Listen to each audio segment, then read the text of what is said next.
Glória a Deus. Aleluia, Senhor. Aleluias.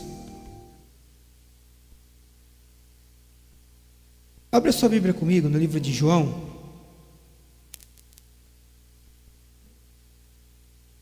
João, capítulo 6. E o versículo que eu falei na quinta-feira, para os que estavam presentes aqui. Irmãos, não deixe que nada roube sua atenção nessa noite, em nome de Jesus, amém? Deus tem palavra para a sua vida, você crê nisso? Irmão, você crê nisso, pelo amor de Deus, você crê nisso? Você tem resposta de Deus nessa noite, aleluias. Não sou eu que tenho uma palavra para a sua vida, é Deus que tem resposta para você nessa noite, aleluia. Então interaja com Deus nessa noite, glorifique, exalte ao Senhor, dá lugar ao Espírito Santo, porque a voz de Deus nós não ouvimos com os nossos ouvidos, nós ouvimos com o nosso espírito, nós ouvimos com o nosso coração. Às vezes você não entende nada do que é falado aqui, mas você sente que Deus está falando. João capítulo 6, a partir do versículo 50. Aleluia.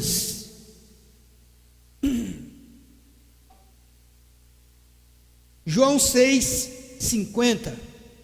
Glória a Deus. Amém? Todos encontraram? Esta é uma passagem das mais poderosas que tem em toda a Bíblia. Aliás, o livro de João é um livro que eu gosto muito. Diz assim: eu sou o pão vivo que desceu do céu. Se alguém comer deste pão, viverá para sempre. E o pão que eu der é a minha carne, que eu darei pela vida do mundo. Disputavam, pois, os judeus entre si, dizendo: como pode nos dar, ou como nos pode dar este a sua carne a comer? Jesus, pois, lhe disse: na verdade vos digo que, se não comerdes a carne do Filho do Homem, e não beberdes o sangue, não tereis vida em vós mesmo. Quem come a minha carne e bebe no meu sangue, tem a vida eterna, e eu o ressuscitarei no último dia. Porque a minha carne verdadeiramente é comida, e o meu sangue verdadeiramente é bebida. Quem come a minha carne e bebe o meu sangue, permanece em mim, e eu nele. Assim como o Pai que vive me enviou, e eu vivo pelo Pai, assim quem de mim se alimenta, também viverá por mim. Este é o pão que desceu do céu. Não é o caso de vossos pais, que comeram um maná e morreram. Quem comer este pão, viverá para sempre. Ele disse essas coisas na sinagoga, ensinando em Cafarnaum. Versículo 60. Muitos, pois, dos seus discípulos, ouvindo isso, disseram: duro é este discurso, quem pode ouvir? Aleluias, glória a Deus, aleluias. Feche teus olhos, amém? Irmãos, há uma batalha espiritual nessa noite, algo querendo roubar sua atenção nessa noite. Deixo o esplendor de sua glória, sabendo do destino aqui. Estava só e ferido no Gólgota. Para quê? Para dar tua vida por mim. Se isto não for amor, aleluia, glória a Deus. O oceano secou,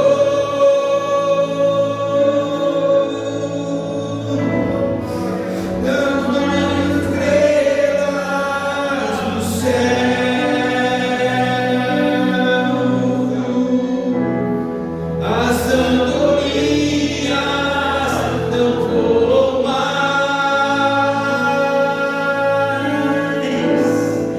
Se isto não for amor, o céu não é real.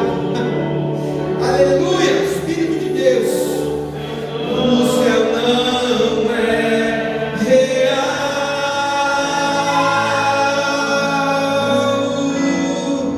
Tudo perde o valor.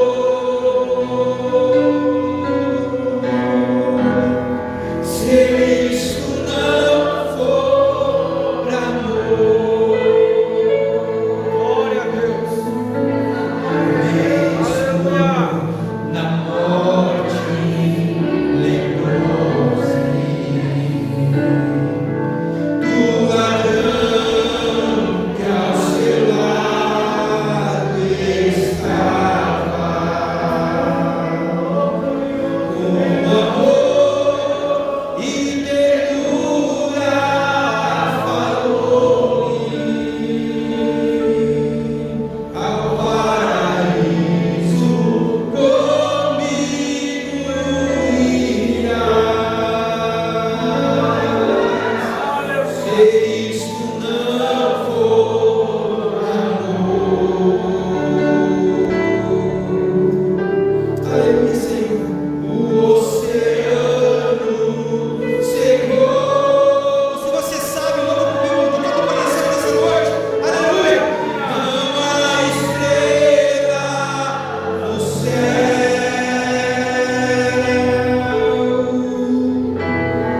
As andorinhas não voam mais.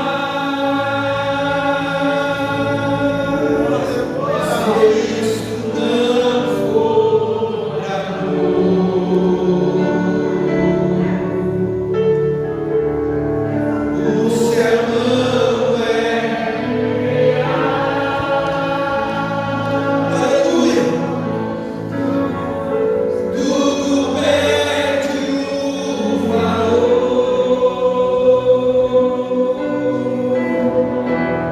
Se isto não for amor. Aleluia. Aleluia. Glorifica o Senhor em nome de Jesus, porque Ele te ama, o maior que existe. Aleluia. Exaltado seja o teu nome.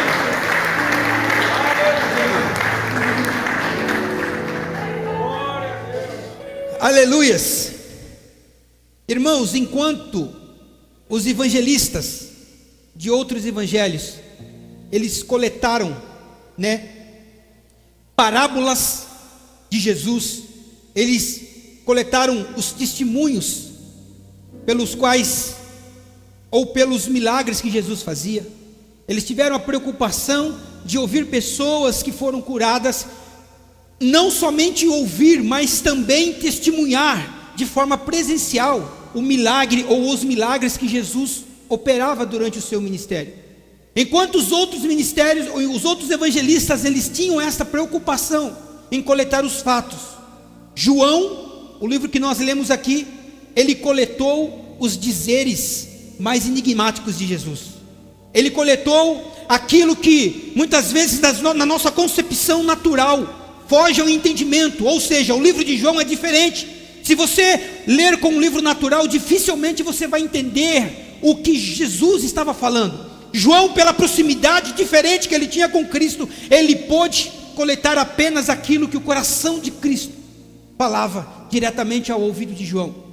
Por isso que dificilmente você vai ver poucos atos de Jesus no livro de João, ou pouco contexto histórico, mas você vai ver palavras, você vai ver sermões pelos quais, se você não tiver no Espírito, você não entende.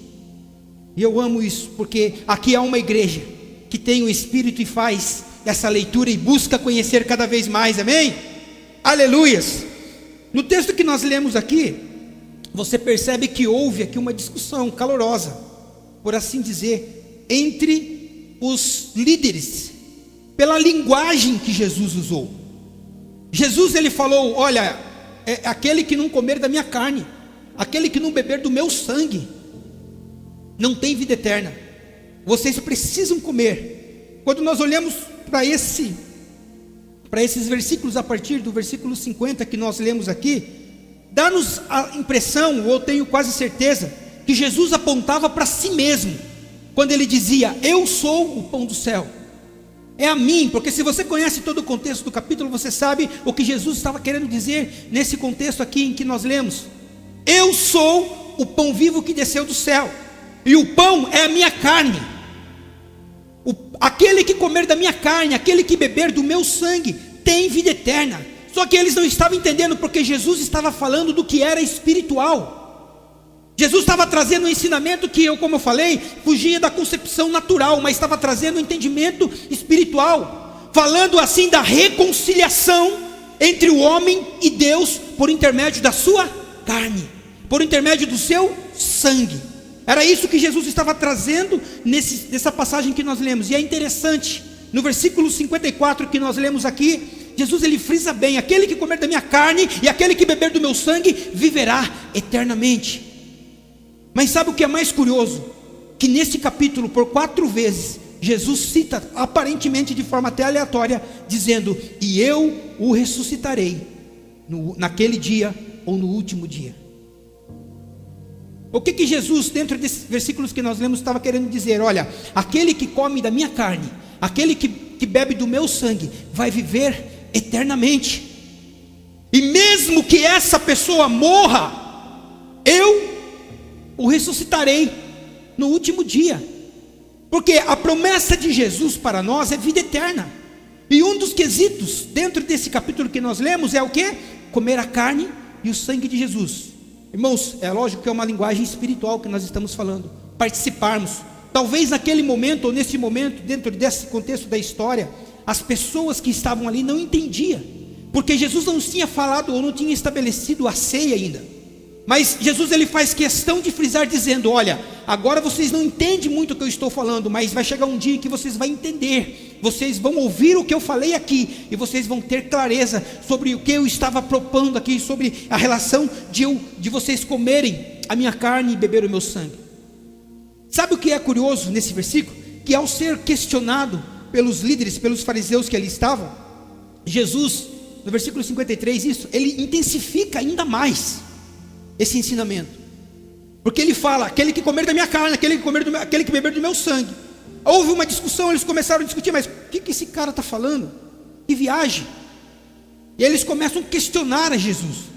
Eles começam a falar, e o que Jesus faz? Ao invés de recuar, ele intensifica ainda mais, ele torna mais severo esta ação para um propósito de salvação.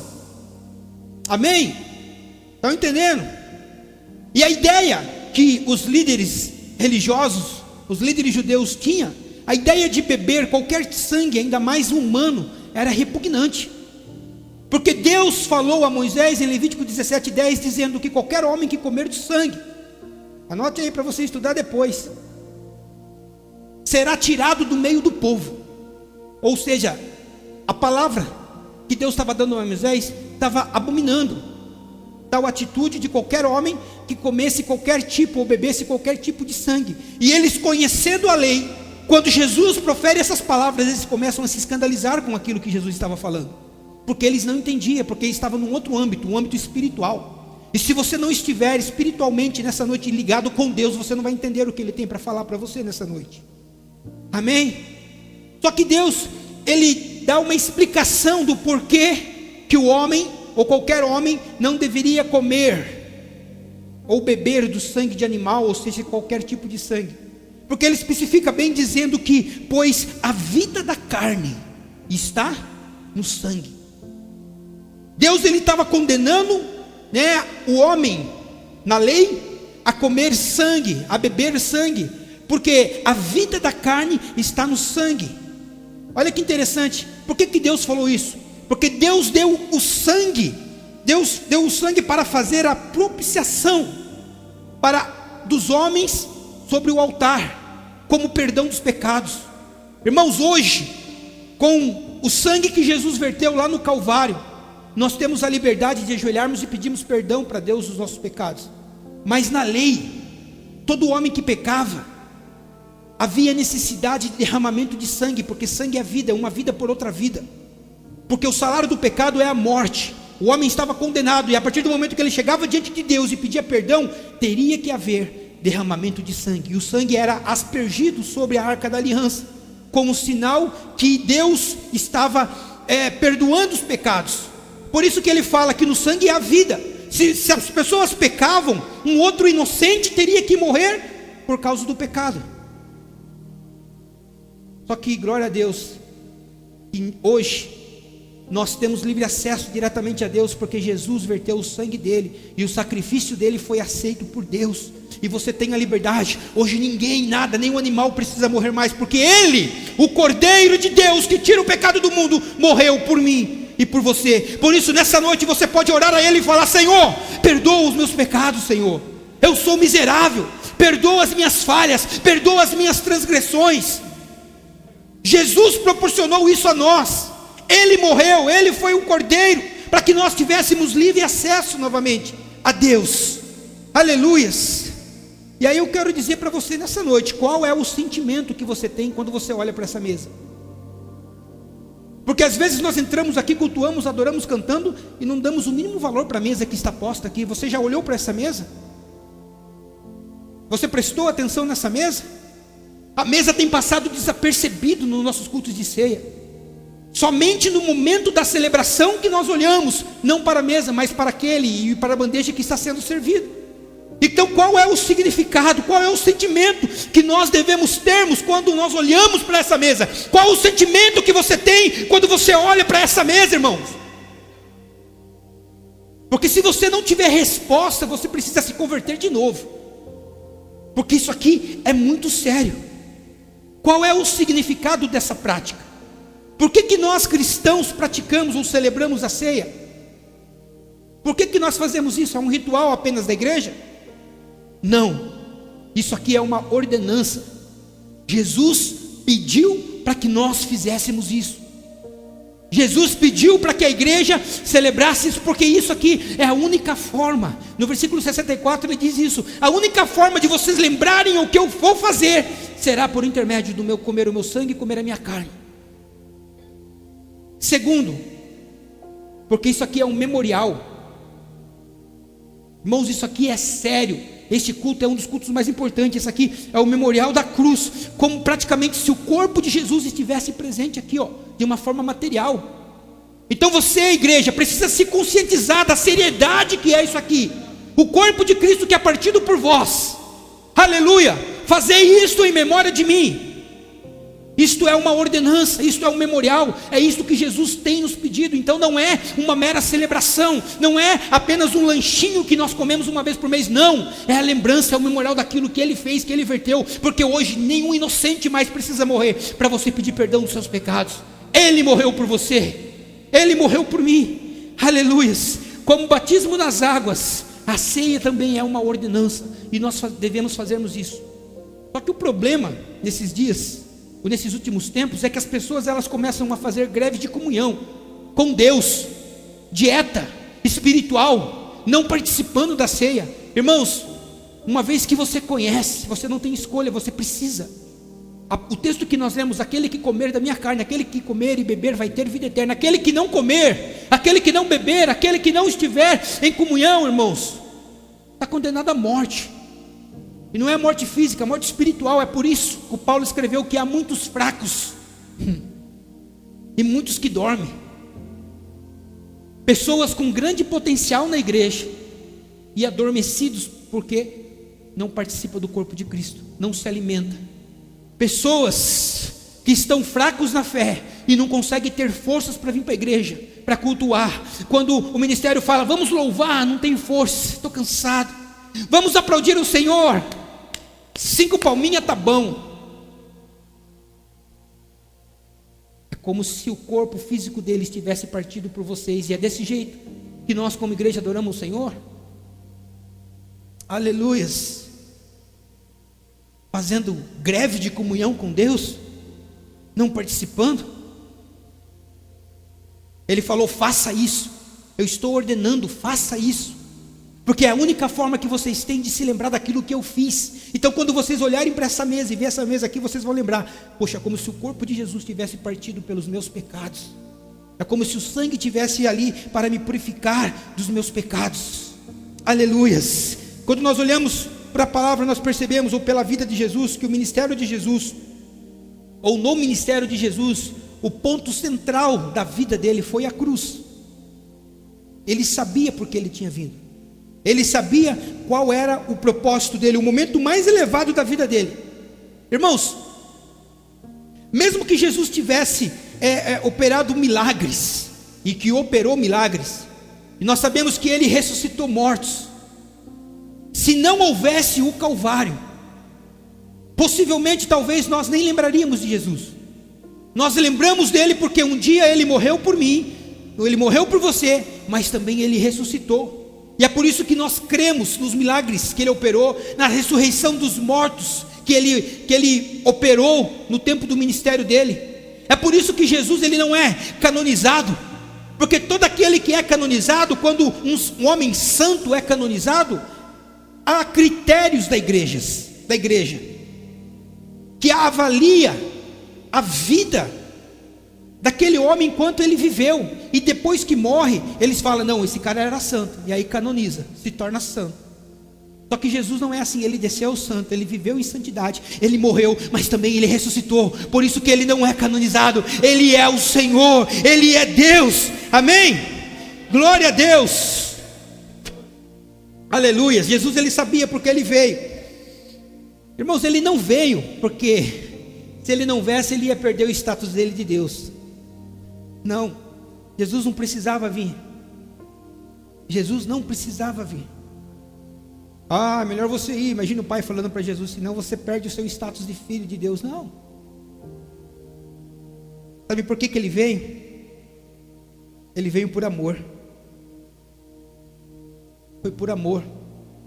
1 Pedro 4,8 diz que o amor dele cobrirá a minha e a sua multidões de pecado. Foi por amor que ele veio. É interessante que no livro de Atos, no capítulo 2, no versículo 23, quando Pedro estava pregando aqueles 3.000 pessoas que se converteram ali no dia do Pentecoste, ele faz menção de Jesus, sobre o propósito de Cristo ter vindo à terra. Ele diz assim,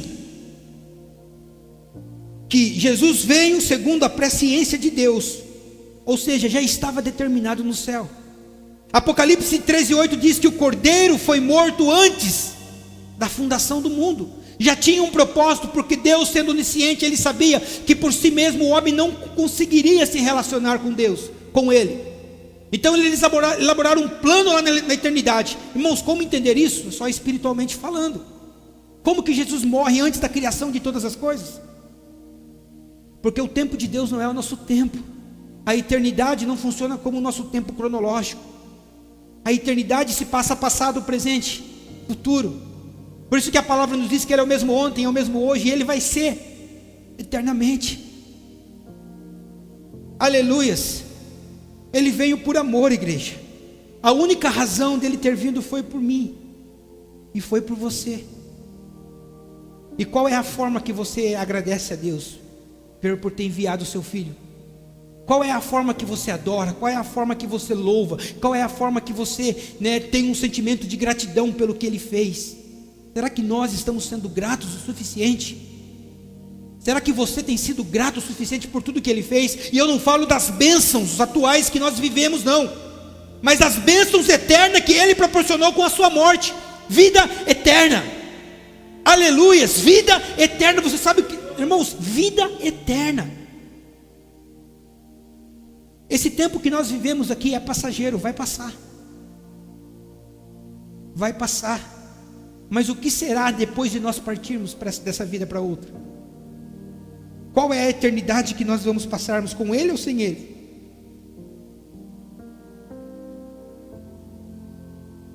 Irmãos, Jesus é santo. Jesus é santo.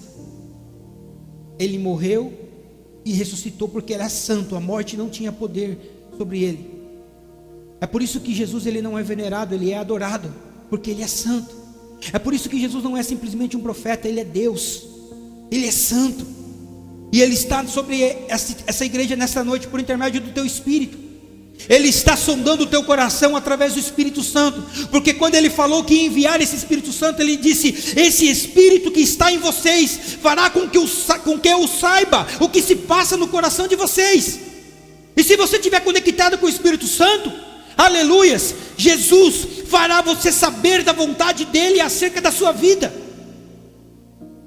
Por isso que nós precisamos buscarmos uma vida espiritual ativa, irmãos. Você precisa buscar. Nós não precisamos muitas vezes atrás de profecias de profeta, não. Há uma voz dentro de nós. Há um Espírito que move em nós. Há um Espírito que move na sua vida. O problema é que nós duvidamos daquilo que Deus já tem falado. Porque se não for por intermédio de outra pessoa, não é Deus. Ah, Deus usa alguém. Senão não vou mais na igreja. Para de vir. Deus já está falando, Deus já está explicando, Deus já está colocando ali, ó, de uma forma quase que desenhada na sua frente. E você não está entendendo o que Deus está pedindo que você faça. Aleluias. É interessante que a alusão de Cristo como Cordeiro, ela está em toda a Bíblia. Desde a criação de todas as coisas. Já há uma alusão de Cristo como Cordeiro de Deus. Olha, no Egito, quando o povo foi liberto da escravidão, lá no Egito, aconteceu um fato bem interessante que aponta para Cristo. Deus, ele pede, né, o faraó não estava liberando o povo. O que Deus fala? Chama Moisés e ordena a Moisés. Se você ler isso lá em Êxodo, não lembro agora onde está. Mas Deus, ele ordena a Moisés dizendo: Moisés, fala para o povo pegar um cordeiro. E se a família for pequena, fala para que ela se junte a outra família. Sabe o que isso diz? Comunhão. E quando vocês estiverem juntos, vocês matem o cordeiro, assem e comem a carne, mas o sangue, o que o sangue significa mesmo? Vida. O sangue vocês vão passar nos batentes da porta, nos umbrais da porta, porque esta noite, Moisés, o anjo da morte vai passar, e aonde não houver a marca de sangue, vai haver morte. Você tem a marca do sangue? Quem tem a marca do sangue tem a vida eterna. Não há morte que pode nos parar, mas há uma eternidade que me espera. Há uma eternidade que te espera. O cordeiro morto lá no Egito, aleluias, que Deus pediu para que Moisés ordenasse ao povo, ele garantia que haveria a libertação da escravidão, porque o povo estava escravo, e a partir daquele ato, era o último das pragas que Deus determinou para que o povo fosse liberto. Só que no Calvário, aleluias, é a garantia que podemos ser livres. Quando Ele morreu no Calvário, é a garantia que Ele te deu de liberdade. É por isso que em Lucas 8, versículo 24, 18, Jesus, ele fala que Ele foi enviado para proclamar a liberdade aos presos, ao cativo. Foi para isso que Ele veio, para te libertar. Aleluia, para que você conheça a verdade e não se torne escravo do pecado. Não se torne escravo de Satanás ou do mundo lá fora. Aleluia. Paulo escreveu Gálatas 5, dizendo que Ele nos chamou para a liberdade. Ele te chamou. Cristo foi para a liberdade que Cristo nos libertou. E aí ele fala: portanto permaneçam firmes, não submetam novamente ao jugo da escravidão. Ah, mas eu não submeto mais, Eliseu, ao jugo da escravidão. Conheci a verdade, vivo livremente agora para Cristo. Será? Será que não tem nenhuma correntinha que te prende? Nenhum grilhão que ainda te aprisiona e te torna escravo? Será que não tem nenhum pecado que ainda te escraviza? Aleluias. Irmãos, às vezes, sabe o que mais nos escraviza? É a acusação de Satanás sobre a nossa vida. Nos torna escravos, não nos deixa viver inteiramente para Ele, porque Ele fica ali na orelha assoprando: você não vai conseguir, você não é digno, você não pode fazer isso porque você fez aquilo.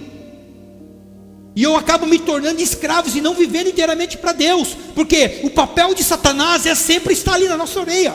O Espírito Santo fala aqui, mas o diabo fica soprando.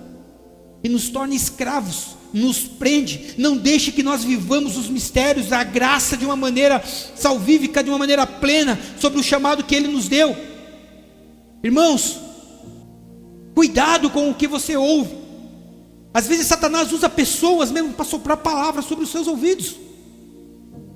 Às vezes ele não vem, não, ele manda enviado lá dele, lá para poder falar coisas que vai colocar sobre o seu coração desânimo, frustração, vai colocar tristeza. Irmão, se liberta disso. Jesus chamou para a liberdade, Jesus chamou para nos sermos livres. Conheça cada vez mais a verdade, que ela vai te libertar. Aleluias. A Bíblia diz que do teu passado Jesus já não se lembra, Deus já não se lembra mais, já foi jogado nas profundezas do mar. Então desprenda do teu passado, viva a novidade de vida, viva aquilo que Deus quer que você viva. Quando o diabo vir te acusar, manda ele para o inferno. Sai daqui, Satanás, vai para o inferno. Sabe por que ele acusa? Porque para ele não tem jeito mais, mas para você tem. Ele está condenado a passar uma vida longe da presença de Deus eternamente. Ele está condenado eternamente a passar uma vida longe de Deus. Mas para mim e para você, é interessante que ele foi criado perfeito e foi condenado a uma vida eterna longe de Deus. Agora eu e você, que somos criados imperfeitos, aleluias, criados imperfeitos, mas alvo de uma graça e de uma misericórdia sobrenatural, que até hoje nós não conseguimos entender. Para que nós possamos vivermos de forma sobrenatural, e para que isso traga sobre o nosso coração uma esperança de vida eterna com Cristo. É por isso que Ele tem raiva de você. É por isso que Ele assopra sobre o teu ouvido coisas pelas quais não tem poder mais sobre a tua vida. Aleluia. Dão glória aí, igreja. Vocês estão muito quietos, ficando com medo. A cruz é a nossa reconciliação com Deus. Esse foi o propósito de Jesus. Sabe que quando Adão ele peca no Éden, quando Adão peca no Éden, houve uma ruptura da comunhão entre o homem e Deus. Ou seja, Deus já não tinha mais a comunhão com o homem só poderia se achegar a Deus mediante um sacrifício. O homem só podia se comunicar com Deus mediante um derramamento de sangue, um sacrifício. E olha que privilégio que nós temos, porque Jesus verteu o sangue dele e reconstruiu novamente esse relacionamento, esta comunhão. Em Êxodo capítulo 28, Deus manda Moisés colocar um véu expenso entre o lugar santo e o lugar santíssimo. É aquelas paradas lá que Deus pediu para que Moisés fizesse. Construiu um tabernáculo, um lugar santo, um lugar santíssimo. Só que entre o lugar santo, aonde os sacerdotes poderiam transitar, havia um lugar santíssimo. Que esse lugar não era qualquer pessoa que poderia entrar, somente o sumo sacerdote, uma vez no ano. Uma vez no ano. E havia esse véu expenso que indicava a separação. Ninguém poderia passar dali. Havia uma ruptura entre o relacionamento do homem e Deus. Mas quando Jesus diz lá no Calvário: Pai, nas tuas mãos eu entrego o meu espírito. Sabe o que aconteceu? A terra tremeu, o sol escureceu, Deus desceu em Jerusalém, e a Bíblia fala que o véu foi rasgado de cima para baixo. Irmãos, a consequência da ruptura do véu não foi consequência do tremor da terra, porque senão rasgaria de baixo para cima, Wagner. Deus ele chega, ele desce, ele fala: não, o sacrifício foi aceito, a comunhão, a reconciliação está estabelecida novamente. Jesus proporcionou isso para você, Jesus proporcionou isso para mim. Aleluias. O sacrifício de Cristo abriu o caminho para você falar com Deus essa noite. E mesmo assim tem muitos que não têm falado. Muitos têm tido dificuldade de falar com Deus. Irmãos, enquanto eu ministro aqui, fala com Deus. Enquanto eu falo aqui, fala com Deus. Deus pode te dar uma resposta através da minha boca sobre esse altar. Deus pode te dar um direcionamento através de algo que você está buscando. Conversa com Deus. Feche os teus olhos, glorifique o Senhor. Aleluias. Fala: Pai, Pai, eu preciso de resposta. Eu preciso de resposta. Aleluias. Fala com Ele, porque a aliança está refeita. Glória a Deus. Paulo escreveu em 2 Coríntios 5,19 que Deus em Cristo estava reconciliando consigo mesmo e o mundo, através do sacrifício que Cristo fez, não lançando em conta os pecados dos homens, e nos confiou esta mensagem da reconciliação. Você carrega uma mensagem sobre o teu coração? Deus confiou uma mensagem sobre o teu coração de reconciliação. Cumpra o papel que Ele pediu de, através dessa mensagem, proclamar o reino dEle. Deus tem resposta, igreja. Deus tem resposta. Talvez a resposta não venha da forma que você quer, mas Deus tem resposta. Fique atento àquilo que Ele quer falar nesta noite.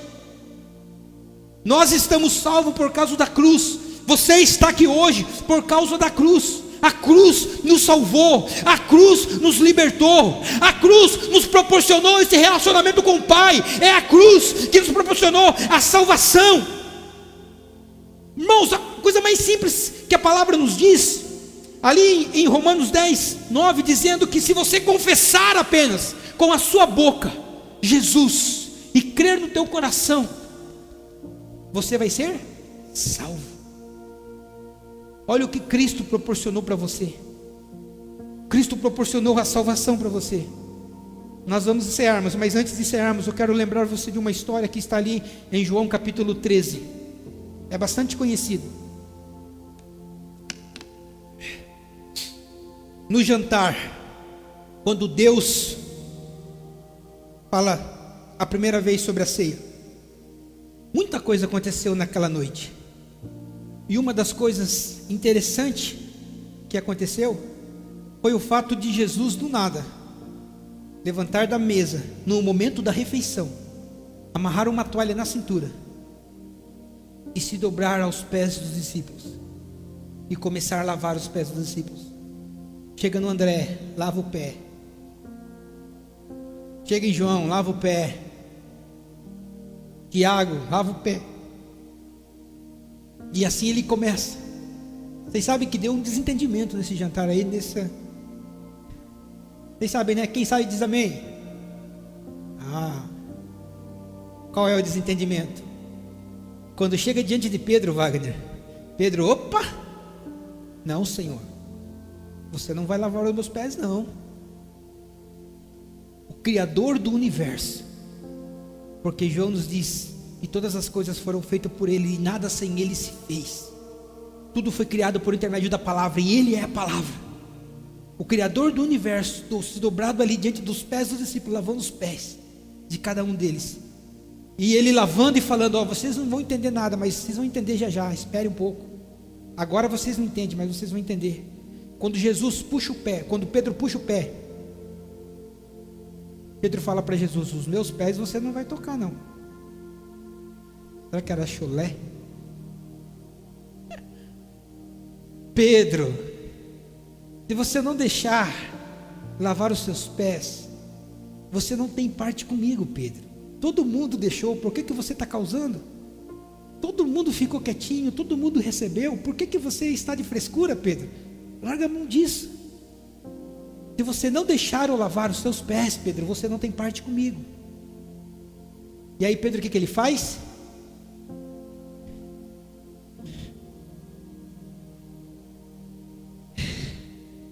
Se for essa parada, então me lava minha mão, lava a cabeça, me lava por inteiro, Jesus. Sabe qual foi a resposta de Jesus no versículo 10 do capítulo 13, dizendo bem assim: quem já se banhou não precisa, ou quem já se banhou precisa apenas lavar os pés, porque todo o corpo, ou todo o seu corpo já está limpo. Vocês já estão limpos. Então por que lavar os pés?